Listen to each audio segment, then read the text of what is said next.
Hello, everyone, and welcome to today's episode. I am here with John Greene. Hi, John. How you doing? Good, good. And so today we are going to be discussing herbs and adaptogens, especially adaptogens. Did I say that right? Yes, you did.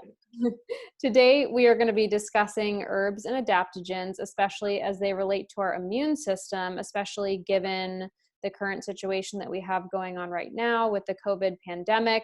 So I'm going to brag about John real quick. He is the founder of Adaptonic and is a master herbalist and nutritional consultant. For more than a decade, John has cultivated an intimate working knowledge of the influence that herbs have in maintaining our overall health, expertise in the use of herbs and tonics, and a progressive perspective on life's everyday wear, as well as its expression in the body. Wow, that is so powerful. Considered a pioneer, John was also a huge influencer and advocate in the Massachusetts medical marijuana movement, founding 2 separate entities and obtaining 4 licenses.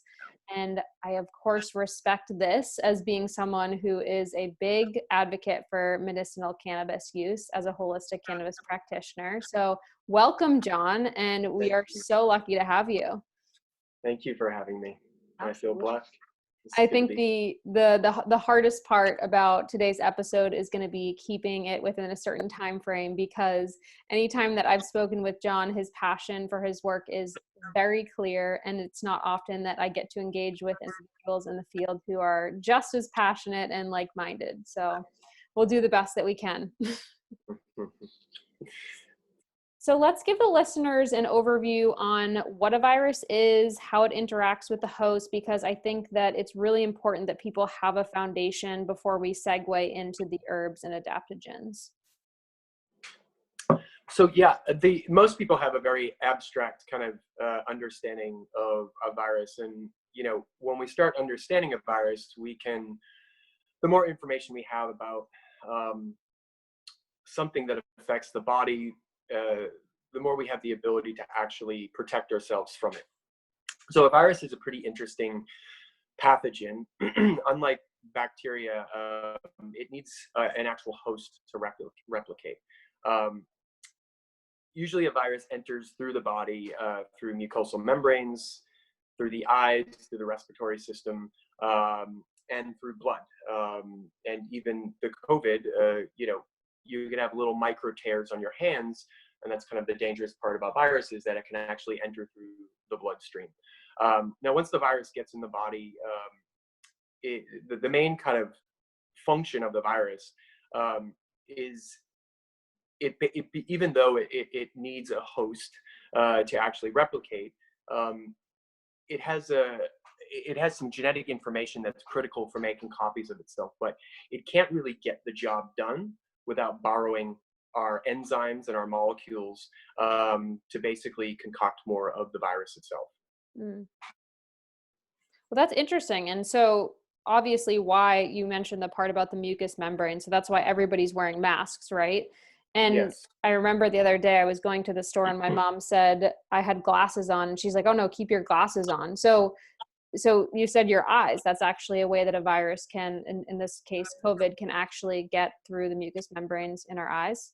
Absolutely. And one of the, your mom said keep your glasses on, although viral particulates, when in the air, unless you have goggles that actually tighten to the actual skin, a pair of regular glasses are not going to be that effective. And even most of just to add on to a lot of people the CDC is recommending that we use face masks or face coverings. But a lot of those face coverings are not really protecting us from the virus itself. So it's more for, because it's obviously that we don't have enough masks, but it's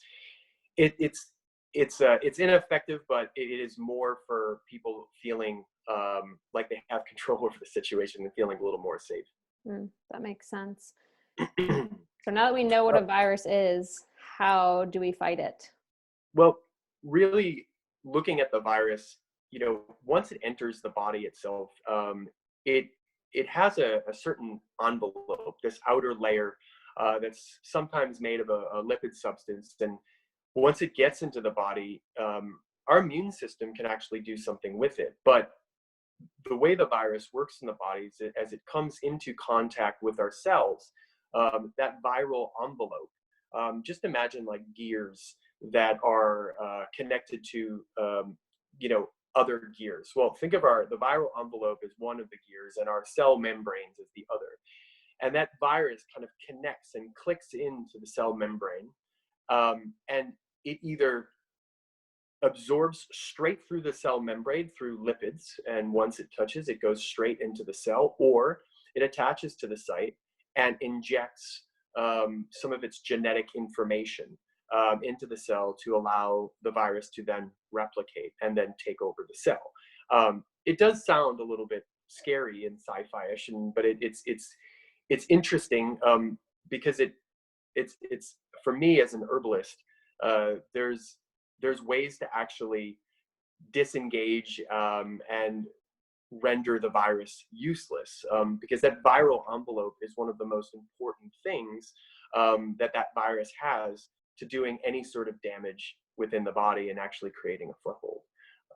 And some of the herbs that I utilize part of the last decade can effectively attach itself to the virus, break down the viral envelope.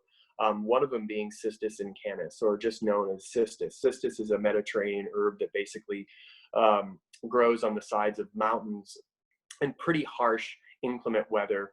And it produces a phenomenal amount of phytocompounds. One of those compounds is able to attach itself around the viral envelope and break it down, effectively killing the virus itself. Another great herb, and it's another wildcrafted herb, is Lomatium, or known as Lomatium dissectum. Now, the kind of mainstream word that you'll probably hear when you hear about this herb is Lomatium itself. It's grown on the West Coast, and it is phenomenal. It has been shown to be stronger than any M2 inhibiting influenza drugs. It's phenomenal. It actually deeply or uprooting any viruses that are within the cell itself that have already made it into the cell. And it's almost produces a viral detoxification effect, a very deep viral detoxification effect in the body, pushing the virus out of the cell. And at that point, when combined with cistus, the cistus will start wrapping itself around the virus, breaking the envelope down and destroying the virus. Another great herb is an herb by the name of olive leaf. And olive leaf is from the same tree that we get our olive oil. The leaf itself has phenomenal antiviral effects. It's antimicrobial, it's antibacterial, it's antifungal, but it works a little bit slower. And it really, when combined with Cistus incanis and combined with Lomatium, it acts as a hammer to the virus, helping break down the envelope and killing the virus in its tracks. It's very effective. It's very fast. And another herb that has been talked about and been used in China, for the virus itself is actually licorice root. I combine all of these herbs together. Licorice root I use partly for its antiviral effects, because it has been shown to kill about 2,000 various different influenza strains or viral strains. But I actually use it as a secondary herb, which basically helps the formula assimilate much more efficiently into the body. And I'll explain a little bit about how you can use a formula like this, which is you can take it as a prophylactic or as a preventative, lower doses, one dose twice a day, and if there ever is an active infection, you can increase those doses upwards of 2 to 3 doses 3 times a day, depending on your body weight. I've used this over the last 2.5 months. We have been in the process of moving not just my facility in which we're producing all of our products, but also moving my family from one home to another. And I've had very little sleep. I actually, over 4 different occasions, right at the end of a day, 4 different times, I felt chills. I felt basically a flu coming on. And I've actually increased my dose right at the end of the day by, 3 to 4 doses, woke up the next morning, gone. So I've been using this on myself and my family, and that's kind of how I produce my products. I bring them into market right before I bring them right before I bring them into market. I'll basically try them on many different test subjects, family, friend, and a lot of my patients in my own practice, to see how effective they really are. But I've used this consistently, and using a like formula or similar formula will basically garner similar results. Okay. Awesome. And so you're talking about herbs and, this formula that you can use, and this is a way to kind of attack a virus. Now, so is this in the case of, okay, so your body's not naturally able to do it on its own. So this is something that's kind of like assisting in the process that would naturally be happening in the body. Is that right? So one of the biggest things that the biggest lines of defense that we really have against COVID is really, an antiviral protocol and really boosting or strengthening your immune system. Your immune response is everything in your body. When a virus is going through your body and can attach itself, or even if a virus actually goes into your cells, our body a lot of times can actually handle the virus, or the virus basically becomes it becomes inactive, because viruses are very unique. They're very unique in that they're very patient and they're opportunistic. They'll wait and wait and wait and sit in the system, not replicating, sitting inside of the cell, laying dormant, waiting for the body's immune system to weaken. And at that point, that is when a virus will actually come out. One of the biggest things you can do for this is basically strengthen your immune system. And the immune system is just this big network of specialized cells, tissues, and organs that protect the body from pathogens like virus. And one of the early and most problematic consequences of chronic stress, which most of us Americans deal with, is a decrease in activity of the immune system. So one of the biggest ways of actually keeping our immune system strong and healthy and allowing us to actually fight a virus is to deal with our stress, and deal with our stress in healthy ways. There's herbs out there. I'm an herbalist. I love to tout herbs, but I've been using these herbs for so many years and in so many different conditions, and watched this in so many different conditions, where there's the specific set of herbs that I love the most, which I actually built my entire company on, named my company after, which is Adaptogens. Adaptogens are so before we go into the adaptogens, I kind of want to come back to your point about strengthening the immune system, because I think that that's also something that the listeners might be really interested in. You talked a lot about stress, and I think, none of us are immune to that, especially right now.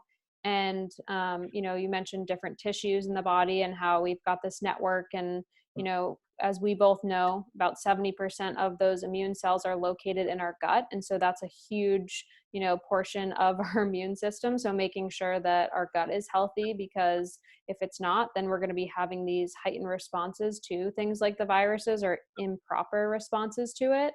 And Agreed. also talking about like nutrient deficiencies, so there's a ton of supplements out there that people are reaching for, like vitamin D and zinc. And if we're not already getting enough of these, then our immune system's not going to be functioning optimally. Agreed. I think that there's one of the biggest, most people, when they think of gut health, they think of probiotics. And I think probiotics is one of the super important nutrient take in the body, not just any probiotic, but an actual good quality probiotic, something that has anywhere between 20 and 30 billion microorganisms, and something that, making sure you leave that probiotic in the fridge, that it never is exposed to light. It will immediately start losing potency, regardless of whether it hits light as it over age or as it ages over time. But getting a good quality multi-strain probiotic is very, very important. And I think to couple that, one of the biggest things that affects that gut health is sugar consumption, in the form of regular, sugar and also alcohol. And I think, if someone is drinking alcohol or eating sugar, it's also doubly important to actually consume a good quality probiotic every day. I think the other is zinc. Zinc, most of us don't really understand what zinc does in the body. It's pretty much controls or plays a part in every enzymatic and physiological response that happens in the body. Without it, a lot of these things just don't happen. One of the biggest things that zinc does in terms of the gut is it helps us synthesize protein. And just to give you an idea, when we don't break down protein, we become very mucousy, and our bacterial imbalance starts to get out of whack, or bacterial balance starts getting out of whack. And then that is, it's super important to be able to properly break down your proteins in your body, through not just through your gut, but through the rest of your digestive tract.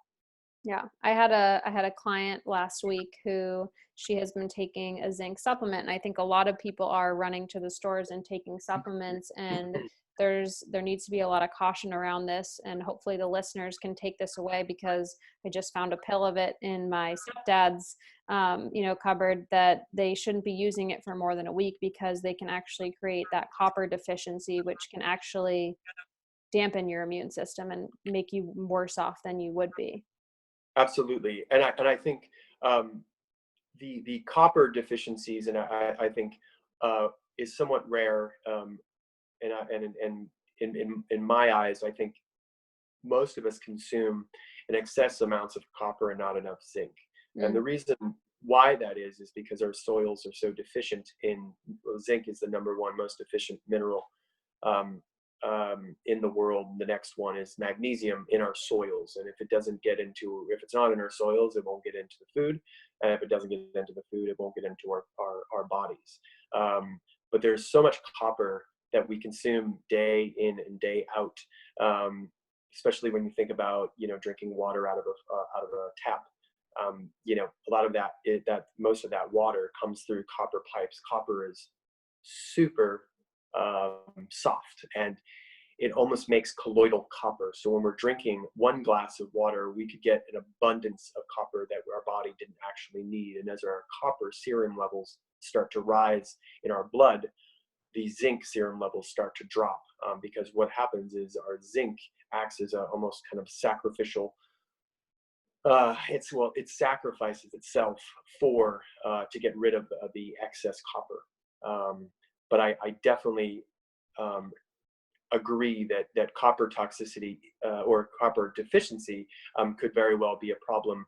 And I think one of the biggest things when taking a zinc supplement, making sure that you don't take more than 30 milligrams at a time, or more than 30 milligrams throughout the course of a day. If you're going through massive amounts of stress, or let's say you drank alcohol, a significant amount of alcohol the night before, that is a time when you could possibly do 60 milligrams of zinc to replenish your body. But doing that day in and day out, I agree, Erin, would basically create imbalance on the other side. Very interesting. That's very helpful to know. I also read some research about how it could possibly, impair the absorption of antibiotics and mess with the RNA replication. I don't know how accurate any of that is. It was just something that I know that physicians were cautioning on for people who were reaching for that supplement. So I think this is super helpful. All of this there's a lot to take in. I'm sure the listeners are maybe feeling a little overwhelmed. So hopefully we can pull this all together, and we're definitely going to have some tips here at the end. John also talked about his formulas that he's created, which I think is definitely something we'll touch a little bit more towards the end. So just in general, I think there's a lot of supplements out there that are being promoted to prevent or to treat COVID-19. I saw some crazy claim about some like NFL player who like has a line of CBD products, and he tweeted that CBD can cure the coronavirus. And I hate seeing messages out there like that, because it makes me sad, because we don't know anything about curing coronavirus right now, and people are really vulnerable to messages like this.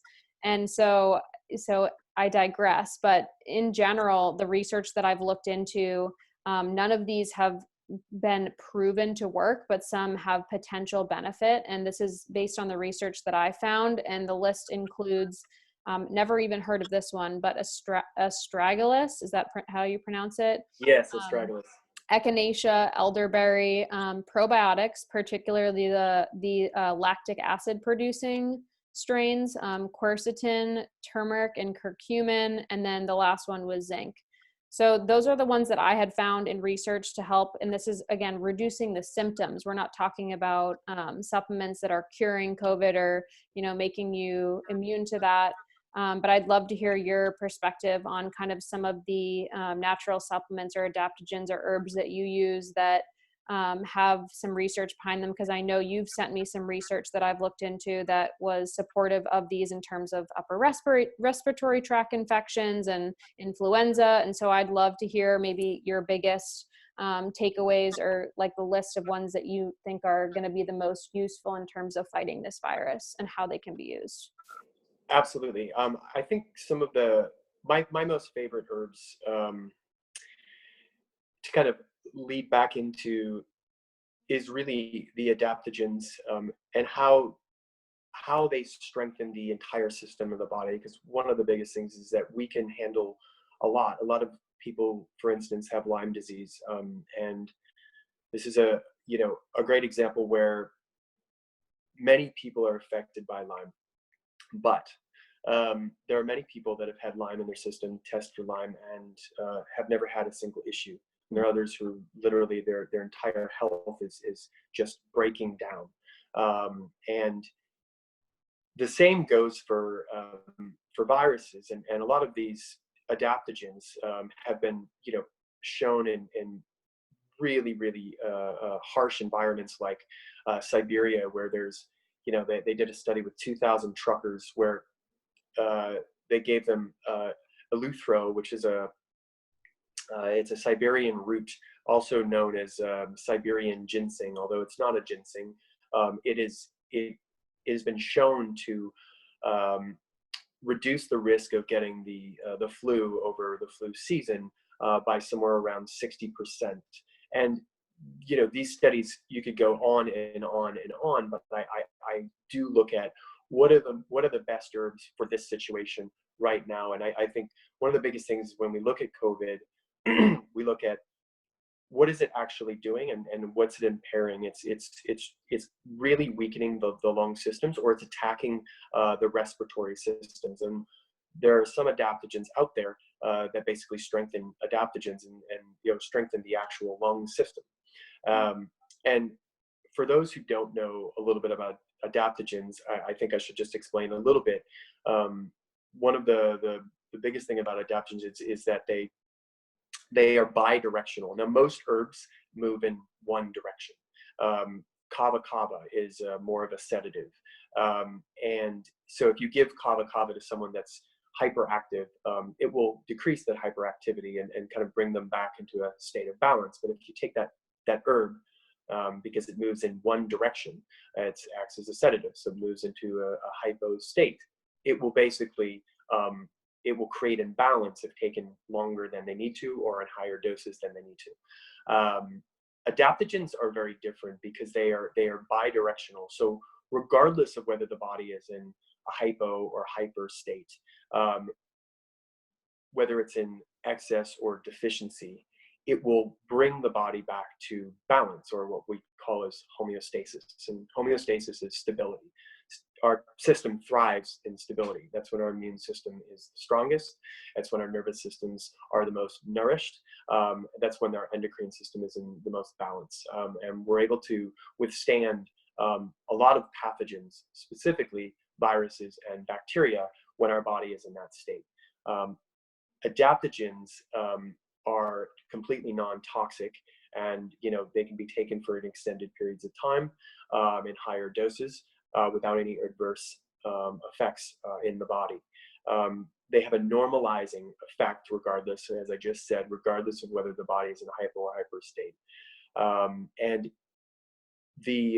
is a non-specific response to various different stressors. So it allows us to deal with physical, chemical stressors in a much more healthier and much more fortified way than when not taking them. And these people who have been, people have done a lot of studies around adaptogens, especially the Russians, back in the 40s into the 50s, and they had every one of their they did it for Olympic athletes because they wanted to give them the edge without obviously giving them any chemical anabolic enhancers. And they started using adaptogens, did a lot of studies on adaptogens, and it just the Russians crushed it over the course of an entire decade. And they probably attributed a lot of that to adaptogens. It allowed these athletes to push themselves longer, to get less sleep, just for high endurance. Now, bring that in with the body under all those circumstances are under massive amounts of stress. Our immune system starts going down. When people start pushing themselves harder, our immunity is one of the first things that goes down, because stress has a specific response in the body, and it really weakens the immune system when you're in those situations.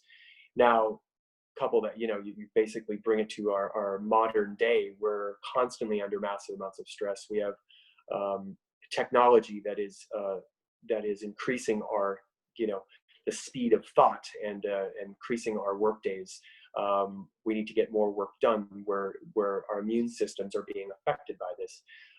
Some of the best herbs that I love, the best adaptogens that I love to use, and all adaptogens are not alike. There are 20 of them out of all of the thousands of herbs out there. There are only 20 that have been really crowned the classification of adaptogen. But one of the best ones that I love is astragalus. Astragalus supports the lungs. It strengthens the lung system. It can rebuild immunity, especially with an exhausted immunity. So, for instance, this coronavirus kind of hit at the, going into March in this country, and a lot of people had already been sick with the flu, and already people had been, consistently sick throughout the year, had lung issues. This is when astragalus, is at its best. Those are perfect and most appropriate time to take astragalus. The other I really love is Dang Shen, which is really not really well-known adaptogen or even herb itself. And how do you spell that, just for people listening? Dang Shen is Dang, and then second word Shen. Okay. And Dang Shen is great for the heart. It's a very calming adaptogen, but it's phenomenal for the immune system and modulating the immune system. And what I mean by modulate is some of us have underactive immune systems and some of us have overactive immune systems. Now, it does not mean anything outside of both of those terms mean that our immune systems are compromised and weakened. We should not have an immune system that overacts or overreacts, to various different things in the body. That's when we're looking at autoimmune disease, and that is, it's hard when a system is constantly running and overreacting to various different things. Now, the underactive immune system, obviously, you probably get the hint that it's not working efficiently, it's not working hard enough, and again, that's another weak, but a weak or compromised state of the body. The Dang Shen has the ability to, as well as astragalus, has the ability to modulate and move that immune system from overactive or underactive back to homeostasis, where it's the strongest, and where it's able to actually defend itself against any sort of pathogen that enters the system. The other one I really love is holy basil. Holy basil is a phenomenal herb. It looks very much like basil when you grow it in a garden. It's also known as Tulsi, Tulsi, and it's great for building immunity, bringing down levels of stress, and I think another one that comes to mind is reishi mushroom, as well as cordyceps. Cordyceps is also a fungus mushroom that both one is great for building the lungs, which is cordyceps. It's also great for enhancing cellular immunity, your enhancing B cell, your T and B cells, and then the reishi is great for overall kind of immune modulator.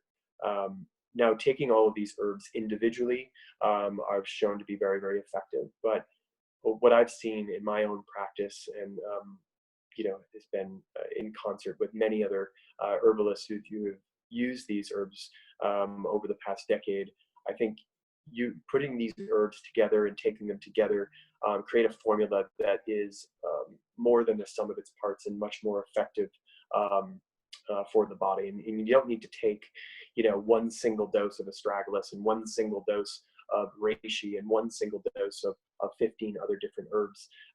They can be taken in smaller doses or when combined together. And that's kind of leads me into Now, question for you: yeah. Is it more effective to take them in smaller doses combined, or is there like any harm to take? Because I know like a lot of people will buy online, they'll go and get like the reishi mushroom and they'll put it in their coffee, or they'll get ashwagandha. And so is there any harm, or are you missing out on any certain benefit by isolating them alone? When you say, when you can absolutely, when you combine them together, as long as you're taking the herbs together, they produce a very similar effect. And they do not create any toxicity in the body. I will say it's buying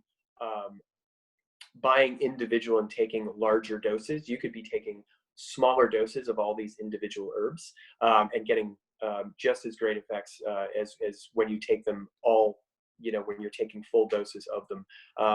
I always look at adaptogens as I do anywhere between 2 and 3 doses a day, depending on whether it's a stimulating formula, whether it's whether it's not.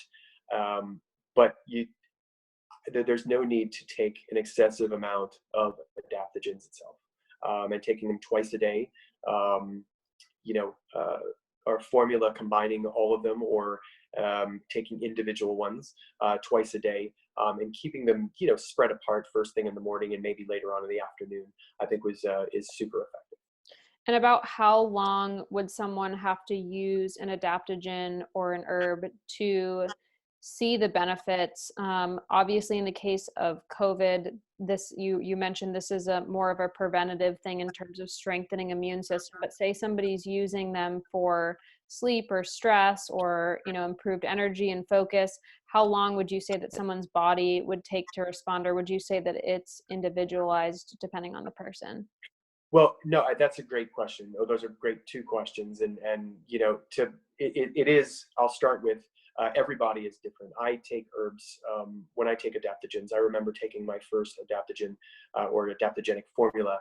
I remember my first adaptogenic form. Sounds so fun. Yeah, I do. I remember Yeah. It was great. I was like, I remember that's what really got me thinking. Okay, there's something to this. But I remember feeling near immediate, and I say immediate, within an hour to 2 hours of taking the formula, I actually felt different. Now, I am probably what you would consider a pretty sensitive individual.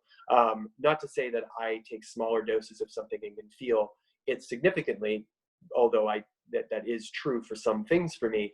When it comes down to herbs, I can immediately feel them in my body. And adaptogens, they work differently for all different people. And some people feel the effects within days. Some people feel the effects within weeks. Adaptogens are very subtle. Aside from ginseng, which is an adaptogen, which is very stimulating adaptogen, at least the red ginseng is, you don't really feel, most people don't really feel the effects of the adaptogens for anywhere between 3 and 6 weeks. But just because they don't feel it consciously does not mean that the adaptogens are already not starting to work in the body. Most people feel at the end of a week, maybe 2 weeks, that they're having increased sense of energy. They're feeling more alert. Their system feels or they're able to work longer hours without feeling tired. They don't get that dip in the middle of the day. When I was using my adaptogens for the first time, I basically was working. We were on this massive garden project that I've created in Kentucky, and then at night I would go straight, take a shower, go straight to a bar that I was managing, that we were working until about 2 to 3 o'clock in the morning. And I usually got that drop at about 10 o'clock that I was just exhausted. And after about 2 to 3 weeks of taking adaptogens, I never felt that drop again. I never felt tired, although I could easily go to sleep. Now, I never felt stimulated, but I could easily go to sleep. But adaptogens, again, to answer that question, are very subtle. They're very subtle the way they work in the system. Most people don't feel them consciously for at least 3, maybe even 4 weeks. And I think to John's point, he mentioned earlier about homeostasis. So these are not things that are supposed to make you like Superwoman or Superman. And, it's not like a jolt of caffeine. It sounds like it's really more so, again, bringing your body back to balance and doing, it sounds like kind of what your body should naturally be doing. Yes, and to add to that, in terms of Superman or Superwoman, I did feel after 6 to 10 weeks or 6 to 8 weeks of taking these herbs, I felt like I could do more than I ever have, and that was when I immediately said, "I'm into this. I want to start doing this." I'm on board. Yeah, and I just started making them. That's all I started doing, and I was like making them for myself. But it wasn't until someone had asked me, it was the bar I was working at. There was many different people working at the bar that were having trouble sleeping or having this, and they were watching me take these herbal concoctions every day, and they finally said, do you have any that you could give to us? And I said, yeah, no problem. And many different people, I gave them for this or this or this or this, and then after 3 or 4 weeks, they all came back and said, we'd like to buy them. So I said, I think I'm going to start a business. And that's how it started. This is about 11 years ago. Awesome. But in terms of Superman and Superwoman, I really do feel that it allows the body to push itself beyond its limits, or at least its current limits. And most of us are compromised. And even myself, at certain moments, I'm compromised. I consume adaptogens consistently because I have a child that's 2 years old, and I have a couple businesses, and we, my wife and I, we are underslept a lot of the times, and the only way really I can get through it all, and at least counter some of the effects, if not the majority of effects and you can't counter all the effects. You need sleep. Sleep is the most important thing you could possibly do, but you need something in these times, and adaptogens has allowed me to do it. So allowed me to get through anyways. That's amazing. Yeah, I love hearing people's stories, because it's typically how, I know it's how I got into my profession, is you start to take care of yourself and figure out how you can be the best version, and then you start helping the people around you that you love, and then all of a sudden you say, well, I want to do what I love for a career, so let's just pull it all together. Yeah. That's awesome. It's great. It's That's really great. great. So I think also, we've just got a few minutes left to go. And like I said, we could talk about this all day. And I think from a dietary perspective, I just definitely want to stress the importance of diet. And John and I were off air before this talking, and I had said, I really want to make sure that we stress, the impact of food first. I have a very food first mentality, and you can respond in what you said. So herbs are food. I look at herbs as food. I've always looked at them as food. We combine various different herbs and spices in our foods, and those herbs and spices have actions in the body. But I do think that I think herbs are food. They're medicine, but they're food, and I think food is medicine. I think. Is there anything else you wanted to add? And if you go on, I'm just looking at your website, and, the products that you're offering, dandelion and, cinnamon and clove, all things that I have in my kitchen as spices. And so these are essentially just more potent forms of these things that we're eating, so I think it's so important to note that, you should have variety in your diet. You should be using spices. You should be getting enough vitamin C and vitamin D and zinc from foods, of course, but it sounds like there's this great application of these, more concentrated forms that has benefited a lot of people, not only just in some research. I know you were kind of, showing some in those Olympic athletes. When I did the research on it, it was dating all the way back to World War II, where they were using, certain herbs to help with stimulation of pilots and, submarine specialists to keep them awake and energized. So, I want people to understand this is not just some kind of fluffy, herbal supplement that can change your life. It's, these are food items and they're coming from food. And I think it's important to remember that. But another point that I also want to bring up is quality. And, I've talked to John off air about kind of where he sources his items. And, can you just touch on quality and how important that is? Because I know, for any supplement that I'm recommending for a client, a dietary supplement, I mean, the quality is so important. I'm not just going to say, go take a probiotic or go take this, the quality is everything. So if you could just speak to that. Absolutely. The one of the biggest things that as a company, what we pride ourselves and strive to do is find the best quality herbs, meaning that they have to be they have to be organic, and or wild crafted. Wild crafted herbs are much more usually higher concentrations of active phyto compounds in the plant, and I love to work with those plants. But the next best thing, as most of us are not finding massive amounts of herbs in nature, is making sure that there's no pesticides and herbicides in the soils itself, that the herbs are actually grown in. We source everything from our alcohol is sustainable, way of producing alcohol. Most alcohol is produced with corn and wheat, which are two not really great sustainable agricultural commodities, just usually the way that they're produced and the kind of chemicals that they put in.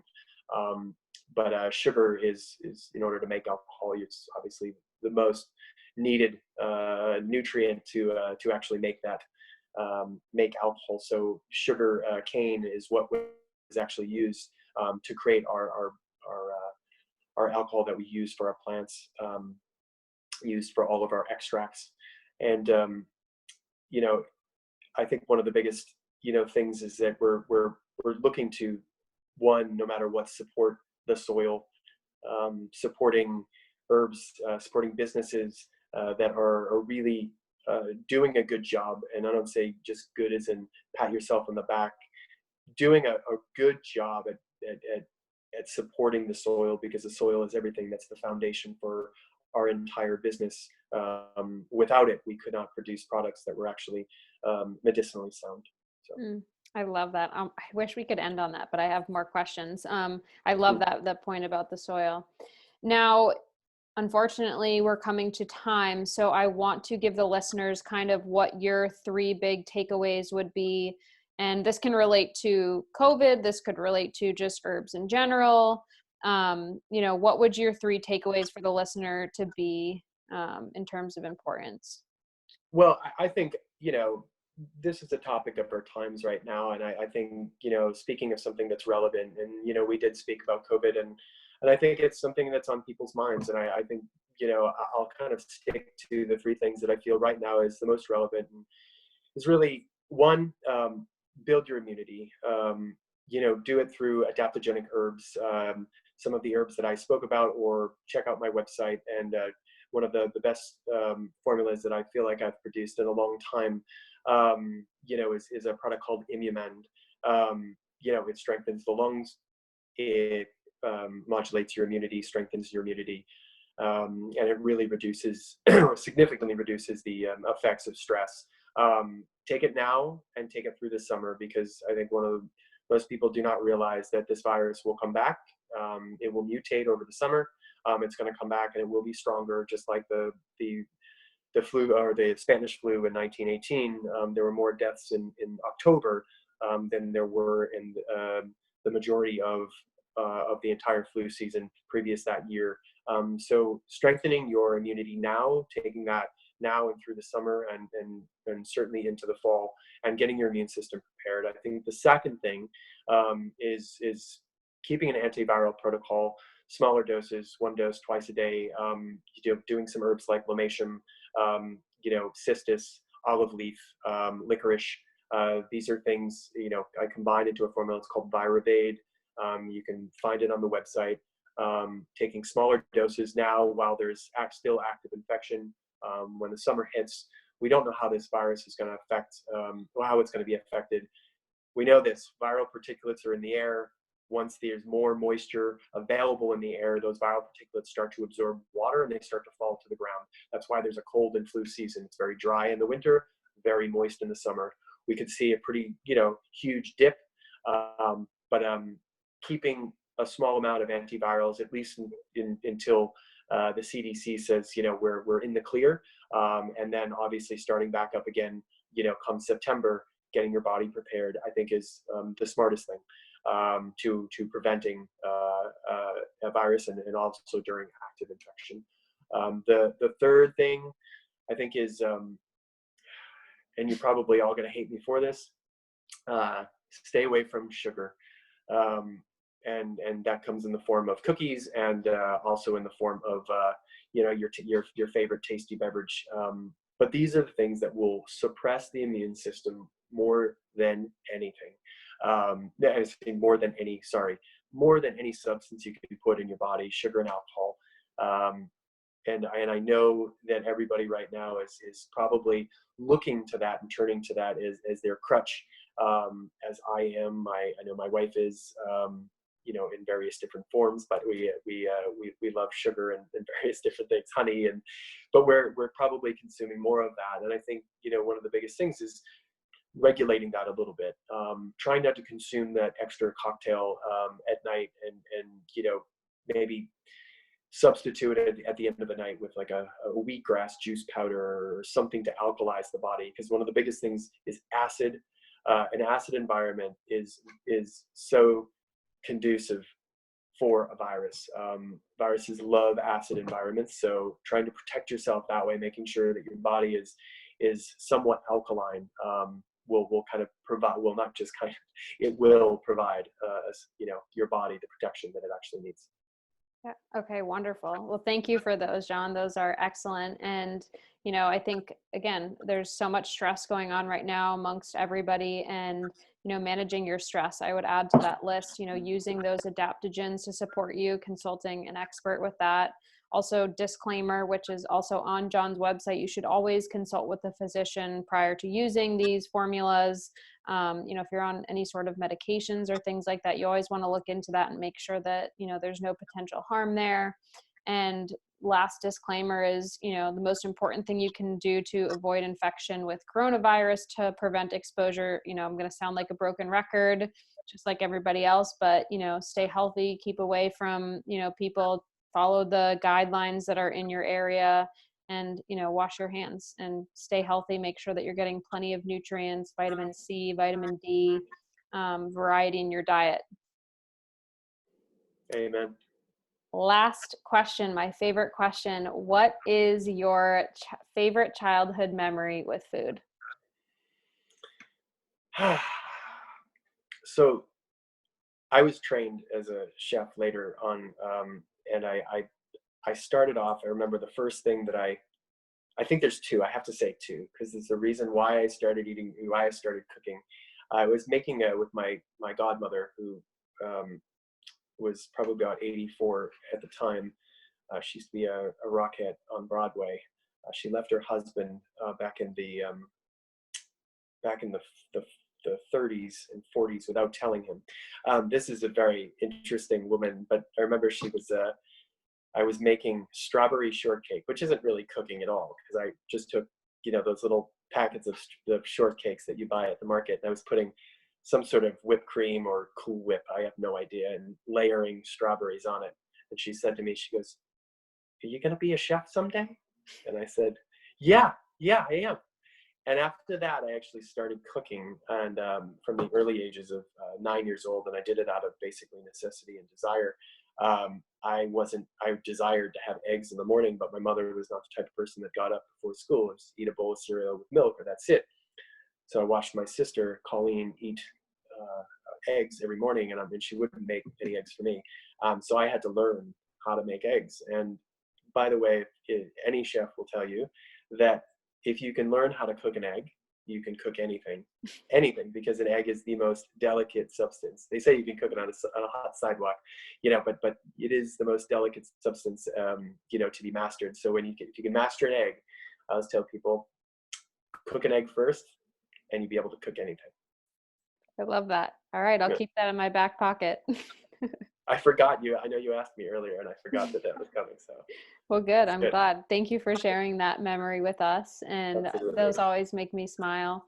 So, John, where is the best place for people to get in touch with you if they're looking to contact you? I'm going to put the link for your website in the show notes, but is it email? What's the best way?